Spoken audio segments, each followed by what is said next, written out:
Bismillahirrahmanirrahim. Assalamu alaikum student. Today I am going to solve exercise 2A question of Oxford Mathematics D3 8th edition. Before starting the question, I request you to please subscribe my channel and press the bell icon button. Let's start question number 16. The perimeter of rectangular campsite is 64 meter and area is 207 meter square. Find the length and the breadth of the campsite. इस question को solve करने के लिए हम सबसे पहले इसकी जो इंफॉर्मेशन है वो लिख लेते हैं। पेरीमीटर हमारे पास दिया हुआ है 64 मीटर और तो एरिया ऑफ रेक्टेंगल आपके पास यहाँ पर दिया हुआ है कैंप साइट का, वो है 207 मीटर स्क्वायर। अब आप नोट करें कि अगर आपके पास पेरीमीटर 64 मीटर है और हमने फाइंड करनी है लेंथ एंड ब्रेड्थ, तो आप क्या करें कि सबसे पहले ये जो हमारे पास रेक्टेंगुलर कैंपसाइट है इसकी लेंथ को हम सपोज कर लेते हैं x, और हमने यहाँ पर इसकी ये विड्थ है इसको भी इन टर्म्स ऑफ x फाइंड करना है। तो हम यहाँ पर सपोज कर लेंगे कि let the length of rectangle, उसको हम लिख लेंगे x, और पेरीमीटर इक्वल होता है 2 times length plus 2 time breadth या 2 टाइम विड्थ। तो आप यहाँ पर पेरीमीटर की वैल्यू अगर मैं 264 ले लूँ और लेंथ को x रख लूँ तो 2x हो जाएगा। तो विड्थ की वैल्यू यहाँ पर क्या आ जाएगी, 64 minus 2x equal to 2w। अब आपके पास w क्या आ जाएगा, 64 माइनस 2x आवर 2। इसको भी 2 से डिवाइड कर दें, इसको भी 2 से डिवाइड कर दें, तो ये 32 minus x equal to W. तो मेरे पास width in terms of x आ जाएगी और लेंथ भी जो है इन टर्म्स ऑफ एक्स है। जब लेंथ और विड्थ आपकी इन टर्म्स ऑफ एक्स आ जाएगी तो एरिया ऑफ रेक्टेंगल में लेंथ और विड्थ की रिप्लेस पे आपने ये एक्स और 32 माइनस एक्स लिख लेना है। तो उससे हमारे पास क्या आ जाएगी, एक इक्वेशन बन जाएगी इन टर्म्स ऑफ एक्स। तो देखें यहाँ एरिया ऑफ रेक्टेंगल क्या होता है, लेंथ मल्टीप्लाई बाय विड्थ, और इक्वल किसके होगा, 207 के। लेंथ क्या दी हुई है हमारे पास x, और विड्थ क्या दी हुई है 32 माइनस एक्स इक्वल टू 207। अब आप इसको एक्सपेंड कर लें तो ये ब्रैकेट ओपन हो जाएगी, x 32 से मल्टीप्लाई होगा 32x, और x फिर x से मल्टीप्लाई होगा तो माइनस एक्स स्क्वेयर हो जाएगा इक्वल टू 207। अब तमाम वैल्यूज को एक साइड पे ले जाएं तो ये वैल्यू हो जाएगी लेफ्ट साइड 0 हो जाएगी, और राइट पे ये माइनस एक्स स्क्वेयर जब लेफ्ट से राइट पे जाएगा तो प्लस एक्स स्क्वेयर आ जाएगा। 32x जब लेफ्ट से राइट पे जाएगा माइनस 32x हो जाएगा, और प्लस 207 हम एज इट इज लिख लेंगे। अब हम इस इक्वेशन को लेफ्ट साइड को राइट पे लिख लेते हैं और राइट को लेफ्ट से पे लिख लेते हैं, तो इक्वेशन को कोई इफेक्ट नहीं होता। तो ये हमारे पास इक्वेशन आ गई है। अब आपने इस इक्वेशन को फैक्टराइज कर लें। फैक्टराइजेशन से हमारे पास दो फैक्टर आ जाएंगे, उन दो फैक्टर से हमारे पास x की वैल्यू आ जाएगी, और वो x की वैल्यू हमारे पास लेंथ और विड्थ को फाइंड करने में हेल्प करेगी। अब आप यहाँ पर 207 के कैसे ऐसे दो फैक्टर लेने हैं कि जिनको जब हम ऐड करें तो 32 है, तो हम बाकी remaining value as it is लिख लेंगे, X square as it is लिख लिया और प्लस 207 एज इट इज लिख लिया इक्वल टू 0। तो हमने यहाँ पर जो साइन ये है प्लस यहाँ पर लगा लें। अब हम 207 के फैक्टर देखते हैं क्या होते हैं। अब यहाँ नोट करें कि हमने इसकी प्राइम फैक्टराइजेशन कर रहे हैं 207 की, इनके डिजिट्स का सम 9 होता है, तो इसलिए ये 3 पर डिविजिबल था तो मैंने इसको 3 से डिवाइड कर दिया। 3 टाइम्स 6 18 आ गया है, 2 कैरी हो गया, 2 टाइम 9 70 27, फिर 3 से किया, 3 टाइम 2 6, 3 टाइम 3 9। अब देखें ये पहला फैक्टर क्या हो सकता है, 3 इंटू 69, दूसरा फैक्टर 3 इंटू 3 9 इंटू 23। तो जब इनको हम मल्टीप्लाई करेंगे तो 207 आएगा। अब हमने देखना है कि ऐड करने से 32 किससे बनता है। देखें ये 23 को 9 में ऐड कर लें तो 23x प्लस 9x, तो ये मेरे पास माइनस 32x वैल्यू बन जाएगी। अब आप इसको ब्रैकेट ओपन कर लें, x square as it is आ जाएगा, minus 23x as it is minus 9x as it is plus 207 equal to 0, ये वैल्यू आ गई। अब हमने क्या करना होता है, ग्रुप कर बना लेने हैं, दो दो के ग्रुप बना लेते हैं और उसमें देखते हैं कि क्या कॉमन है। देखिए यहाँ पर नंबर में तो कोई कॉमन नहीं है, एक्स एज अ कॉमन हम यहाँ लिख देंगे फर्स्ट टू टर्म में, तो रिमेनिंग वैल्यूज हमारे पास क्या आ जाएंगी, x-23। तो ये हमारे पास रिमेनिंग वैल्यू आ गई है। 9 और 207 में 9 टाइम, देखिए 9 टाइम 23 207 होता है, तो इसलिए ये इसके दो फैक्टर बन गए हैं, 9 × 23। तो 9 एज अ कॉमन लिख लेंगे हम, और x हमारे पास वैल्यू रह गई, माइनस जो कॉमन आए तो ये माइनस आ जाएगा, प्लस माइनस माइनस होता है, और ये 23 = 0। अब आप नोट करें कि ये x-23 दोनों का फैक्टर है, इस फर्स्ट टर्म का भी और सेकंड टर्म का भी, तो ये x-23 हम एज अ कॉमन लिख लेते हैं, और जो रिमेनिंग वैल्यू है वो x-9 = 0 लिख लेते हैं। अब आपके पास यहाँ पर x-23 और x-9 अगर इक्वल टू 0 रख लें तो क्या होगा कि ये इक्वेशन 0 हो जाएगी। इस तरह ये x = 23 वैल्यू आ गई और ये x = 9 आ गई है। तो यहाँ हमारे पास जो पॉसिबल लेंथ जो है हमारे पास, बिगर वैल्यू को हम नॉर्मली लेंथ कंसिडर करते हैं, तो ये x जो है लेंथ आ गई हमारे पास। तो लेंथ की वैल्यू हमने सपोज की हुई थी x, तो ये आ गई है 23। और जो विड्थ हमारे पास दी हुई है आपको मालूम है उसका एक्सप्रेशन क्या है, 32 - x। तो 32 - x को हम यहाँ लिखेंगे तो ये वैल्यू बन जाएगी मेरे पास 32 - 23। तो ये वैल्यू आ जाएगी 9। तो ये देखें, ये लेंथ आ गई है 23 और विड्थ आ गई है 9। तो ये हमारे पास सोल्यूशन आ गया इस क्वेश्चन का। Let's start question number 17. A rectangular field 70-meter long and 50-meter wide is surrounded by a concrete path of uniform weight. Given that the area of the path is 1024 meters square, find the width of the path. यहाँ पर देखें, सबसे पहले हम एक rectangular field बना लेते हैं यहाँ, और ये एक रेक्टेंगुलर फील्ड है जो मैं यहाँ पे फॉर्म कर लिया, ठीक है। और इस रेक्टेंगुलर फील्ड की लेंथ और विड्थ हम देखते हैं क्या है। तो यहाँ पर हमारे पास इसकी लेंथ दी हुई है 70 मीटर, तो ये 70 मीटर हमने लेंथ लिख ली, और विड्थ कितनी दी हुई है वो है 50 मीटर, तो ये 50 मीटर विड्थ लिख ली है। अब वो कहते हैं कि उसके अराउंड एक कंक्रीट पाथ है यूनिफॉर्म विड्थ का, तो उसको हम विड्थ को लेट कर लेंगे कि let the width of the path x रख लेते हैं। तो अब आप इसके अराउंड एक पाथ जिसकी लेंथ एक्स मीटर है तो वो बना लेते हैं। ये पाथ है रेक्टेंगुलर फील्ड के अराउंड, और इस पाथ की विड्थ है वो कितनी दी हुई है, एक्स मीटर। तो यहाँ पर हम इसको मेंशन कर देते हैं, ये लेंथ एक्स मीटर है, और यहाँ से भी ये विड्थ में भी एक्स मीटर है।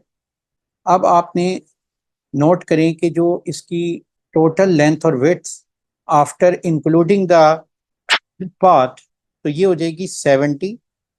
इधर से भी एक्स आ जाएगी लेंथ और इधर से भी एक्स लेंथ आ जाएगी, तो ये 70 + x 2x हो जाएगी। तो ये लेंथ हो गई 70 + 2x, और यहाँ से जो विड्थ है वो दोनों साइड से x और x ऐड होगी, तो ये 50 + x, तो ये मेरे पास आ जाएगी 50 + 2x। अब आप यहाँ पर इस क्वेश्चन को सॉल्व करने के लिए आपने इस विड्थ को फाइंड करना है। तो इस विड्थ को फाइंड कैसे करेंगे, पहले हम एक इक्वेशन बना लेंगे। वो इक्वेशन की क्या होगी, एरिया ऑफ द पाथ हम फाइंड कर को इक्वल रख लेंगे एरिया ऑफ बिगर ट्राइंगल। अगर हम देखें यहाँ पर ये मेरे पास बिगर ट्राइंगल है, और इस बिगर ट्राइंगल में से मैं स्मॉलर ट्राइंगल के एरिया को माइनस करूंगा तो एरिया ऑफ द पाथ आ जाएगा। तो पहले हम एरिया ऑफ पाथ में लिखूंगा उसकी वैल्यू, और उसके बाद एरिया ऑफ बिगर ट्राइंगल का एरिया जो है वो एक्सप्रेशन में वैल्यू बनेगी, वो एक्सप्रेशन हम लिख लेंगे, और उसके बाद एरिया ऑफ रेक्टेंगल को की वैल्यू हम लिख लेंगे। तो जो के बाद हमारे पास एक इक्वेशन आ जाएगी, उसको सॉल्व कर लेंगे और उससे एक्स की वैल्यू आ जाएगी। तो यहाँ हम एरिया ऑफ पाथ लिख लेते हैं। तो हमारे पास एरिया ऑफ पैथ की वैल्यू आ रही है 1024, और एरिया ऑफ बिगर ट्राइंगल तो length multiply by width, area of bigger triangle की लेंथ है 70 + 2x, और स्मॉलर और इसकी विड्थ है 15 + 2x, इसको मल्टीप्लाई करेंगे minus area of smaller triangle की लेंथ है 70 और विड्थ है 50। तो लेंथ इंटू विड्थ हम लिखते हैं 70 इंटू 50। अब आप इसको सिंप्लीफाई कर लें, एक्सपेंड कर लें, तो सबसे पहले 70 मल्टीप्लाई होगा 50 से, फिर 70 मल्टीप्लाई होगा 22x से। तो 70 को हमने 50 से मल्टीप्लाई करें तो ये 3500 आ गया। फिर 70 को 2x से तो ये 140x आ गया। फिर 2x को 50 से मल्टीप्लाई करें तो ये 100x वैल्यू आ गई। और फिर 2x को 2x से मल्टीप्लाई करें तो ये 4x² वैल्यू आ गई। और ये माइनस 3500 और ये है 1024। देखें ये 3500 से कैंसिल हो गया। तो हमारे पास इक्वेशन आ गई है 4x² प्लस 240x। और ये 1024 को शिफ्ट कर लेंगे राइट से लेफ्ट से राइट पे, ये -1024 इक्वल टू 0। अब ये इक्वेशन हमारे पास आ गई है, इसमें को हमने फैक्टराइज करना है। तो सबसे पहले हम देखेंगे इसमें कोई कॉमन है। देखिए 4 कॉमन आ रहा है। अगर वो कॉमन आ रहा है तो इससे हम इस इक्वेशन को डिवाइड कर देंगे। तो डिवाइडेड बाय 4, तो ये इक्वेशन आ जाएगी x² प्लस 60x माइनस 256। 1024 को 4 से डिवाइड करें 256 आता है इक्वल टू 0। तो अब हम इस इक्वेशन को इस तरह भी लिख सकते हैं x² plus 60x minus 256 equal to 0। अब हम इसको फैक्टराइज करेंगे। फैक्टराइजेशन से हमारे पास इसका ये इक्वेशन सॉल्व हो जाएगी और x की वैल्यू आ जाएगी। और वही हमने फाइंड करनी है, यानी path of the rectangle find करना है। तो अब हम इसको फैक्टराइज मिड टर्म ब्रेकिंग से करते हैं। एक्स फर्स्ट वैल्यू हम एज इट इज लिख लेते हैं और लास्ट वैल्यू भी एज इट इज लिख लेते हैं, और मिडिल वैल्यू को हमने ब्रेक करके लिखना है। और ब्रेक कैसे करना है, ये जो साइन यहाँ नेगेटिव है इसको यहाँ लगा देंगे। तो हमने सब्ट्रैक्ट करना है कि 60 आए। दो ऐसे नंबर लिखने हैं कि जब सब्ट्रैक्ट करें तो 60 आए। वो दो नंबर कौन से होंगे, वो दो फैक्टर होंगे और वो होंगे 1 मल्टीप्लाई 256 के। तो 1 मल्टीप्लाई 256 256 होता है। तो इसके मैं यहाँ पर फैक्टर फाइंड कर लेता हूँ। अब यहाँ देखें ये 256 को हम फैक्टराइज कर रहे हैं। प्राइम फैक्टराइजेशन से इसके फैक्टर लिख सकते हैं कि पहला तो होगा 2 इंटू 128, तो ये 256 आता है। दूसरा 2 टाइम 2 इज 4, 4 टाइम 64, ये भी 256 बनता है। आपने साथ साथ चेक करते जाना है। देखिए सब्ट्रैक्ट करें तो क्या आना चाहिए, 60। तो ये हमारे सामने फैक्टर आ रहा है। ये दो फैक्टर आ रहे हैं जिनको हम 60 की रिप्लेस पे लिखेंगे कि जब हम इसे सब्ट्रैक्ट करेंगे 64 को 4 से, तो 64x माइनस 4x, तो हमारे पास 60x आ जाता है। और याद रखें कि बिगर वैल्यू आपने हमेशा पहले लिखनी है। अब ये equation x² plus 64x minus 4x minus 256 as it is लिख लेंगे। और अब आप इसमें दो टर्म्स हमारे पास, दो दो टर्म्स की ग्रुप बना लेंगे और उनमें कॉमन लेंगे। तो यहाँ पर देखें हमारे पास क्या कॉमन आ रहा है, x कॉमन आ रहा है। और इसमें हमारे पास क्या कॉमन आ रहा है, -4 कॉमन आ रहा है, क्योंकि 4 256 का भी फैक्टर है। अब यहाँ पर जो रिमेनिंग वैल्यूज हैं वो हम लिख लेते हैं। तो x में से x² में से x कॉमन आ चुका है, x रह जाएगा, प्लस 64 एज इट इज आ जाएगा। और -4 एज अ कॉमन हम लिख चुके हैं, तो x रह जाएगा और माइनस माइनस प्लस। अब 4 को अगर हम 64 से मल्टीप्लाई करें 256 आता है। तो इसलिए जो रिमेनिंग वैल्यू है वो 64 आ जाएगी इक्वल टू 0। अब आप यहाँ पर देखें कि ये जो x प्लस 64 है दोनों टर्म्स का फैक्टर है, तो ये एज अ कॉमन फैक्टर हम यहाँ लिख लेंगे। और रिमेनिंग वैल्यूज हमारे पास क्या रह जाएंगी, x-4 और ये इक्वल टू 0। तो एक केस हमारे पास आ जाएगा x प्लस 64 इक्वल टू 0 और दूसरा हो जाएगा x-4 इक्वल टू 0। अब हम इसको सिंप्लीफाई करते हैं तो x की वैल्यू क्या आ जाएगी, -64, और यहाँ x की वैल्यू क्या आ जाएगी, 4। तो -64 नॉट पॉसिबल होता है लेंथ में, तो हम लेंथ में ये नहीं लेंगे। हमारे पास ये वैल्यू आ जाएगी 4 तो x इक्वल टू 4 मीटर जो है वो पाथ की लेंथ होगी और ये हमारा आंसर है। Question number 18, the length of side and the corresponding height of triangle are x plus 3 and 2x minus 5 centimeter. Given that the area of triangle is 20 centimeter, find the value of x. यहाँ पर देखें, ये हम एक triangle यहाँ पर बना लेते हैं। ये हमारे पास इसकी हाइट है और इस ट्राइंगल के अंदर देखें कि यहाँ पर जो लेंथ दी हुई है वो कहते हैं length of side x plus 3 centimetre, ये हम यहाँ लिख देते हैं। और हाइट यहाँ कह रहे हैं the corresponding height 2x minus 5 centimetre, तो ये वैल्यू हो जाएगी 2x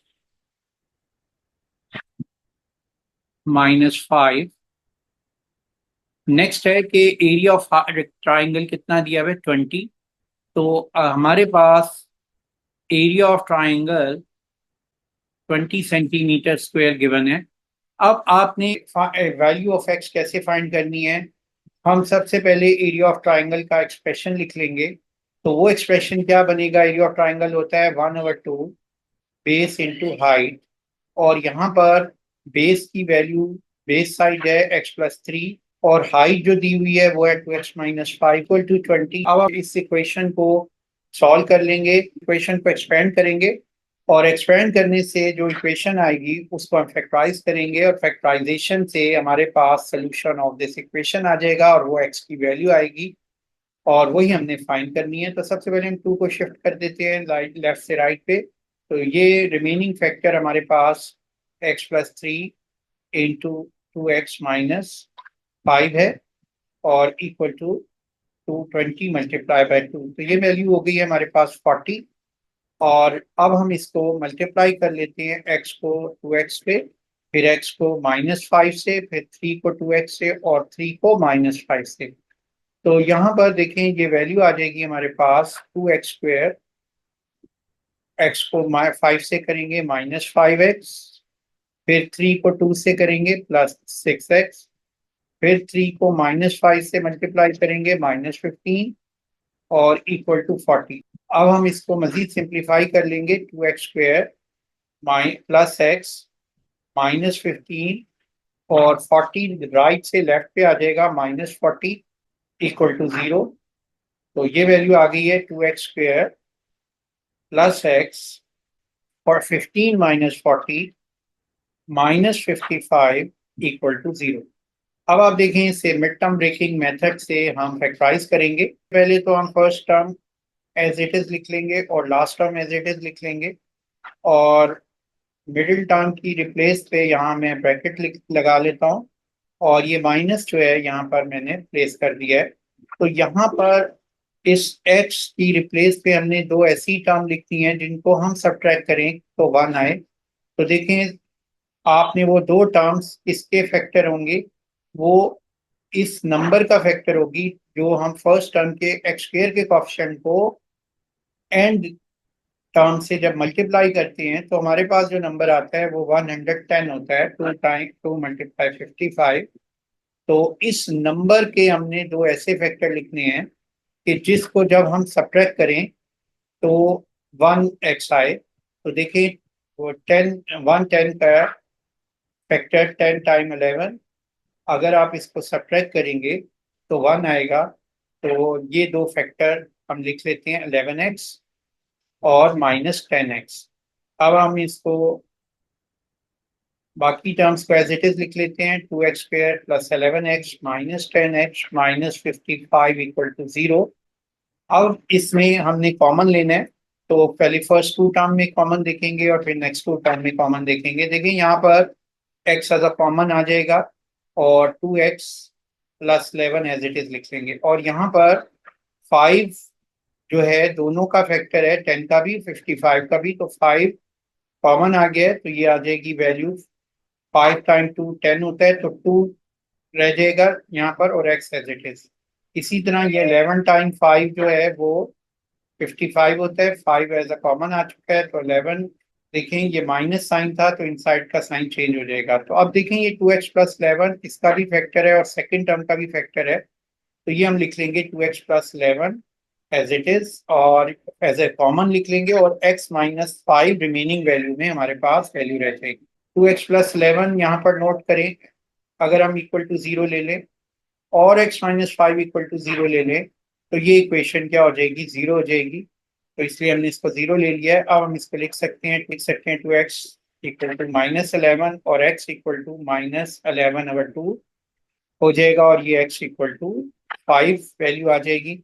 हमने क्या फाइंड करना है, लेंथ फाइंड करनी है। तो लेंथ जो होगी वो हमारी पॉजिटिव वैल्यू होगी, तो हम इसमें यहाँ पे लिख देंगे नॉट पॉसिबल, ये फर्स्ट वैल्यू बिकॉज नेगेटिव, और ये वैल्यू हमारे पास x इक्वल टू 5, और यहाँ पर जो हमारे पास x आ गया है वो 5 आ गया है। ये हमारा आंसर है।